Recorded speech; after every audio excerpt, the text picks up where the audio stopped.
Hi, this is Miss White, and welcome to Unit 5, where we're going to be making story games. So first, Factor 1, we're writing descriptive details in a setting to engage the senses.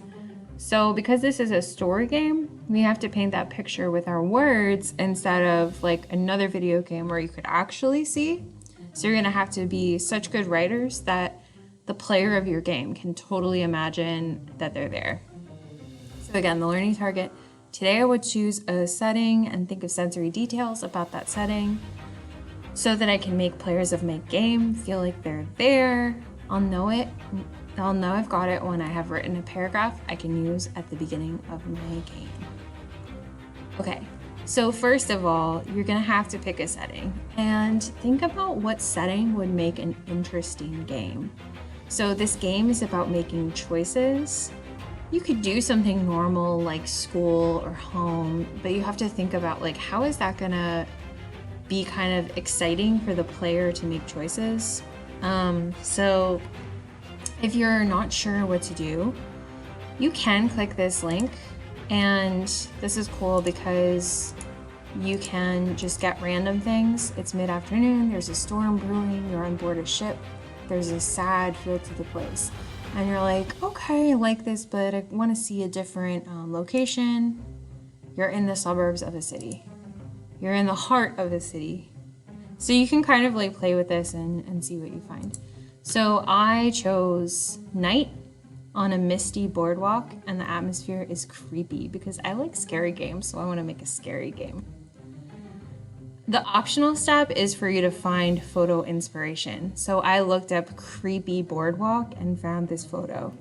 You do not have to do this step, it just might help you write details for the next step. Give you a little inspiration. Now you're gonna imagine some sensory details. You can pick 4. I find that taste is really hard to do unless your character is eating. But so since I'm doing a creepy boardwalk, I imagine like, okay, what would you see? A tall, thin man standing totally still in the ocean, looking at you. What would you hear? The Haunted Mansion ride playing its minor key soundtrack. Like, you know, at the boardwalk, sometimes they have those like haunted house type rides, and they'll be like, like I'm imagining that. And it smells like dead fish and seaweed. I'm picking all things that are kind of like creepy because that's my atmosphere. I wouldn't do like, it smells like cotton candy because like, I mean, I guess sometimes it's fun to have something nice in a creepy situation, but I chose that. And then the feel, what my character is feeling is the cold mist soaks into your bones.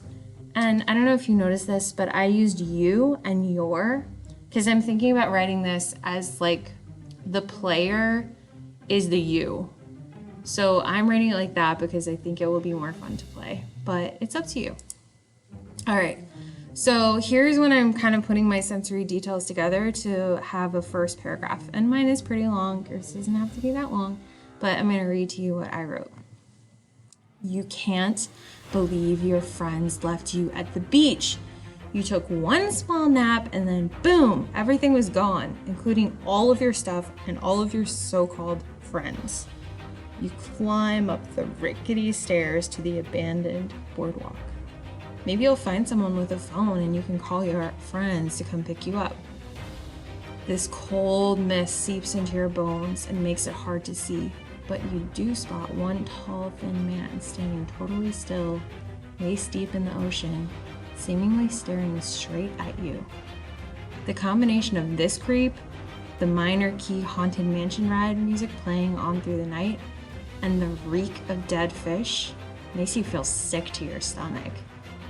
Okay, so is this perfect? No, like if I was I'm probably gonna change this later in my game, but at least I have a start. So now you're gonna take that and go to Inglewriter, click sign in, create a new account, click new, and you're gonna paste it. If you wanna see those steps, the next slide has a GIF of how to do it. You might have to watch it a couple times, But basically, you're just going to Inglewriter, signing in, you have to make a new account, blah, blah, blah. That's it. Inglewriter is the program that's going to turn your writing into a game, and we're going to be looking at that more in class. So enjoy and have a good time writing your setting for your game.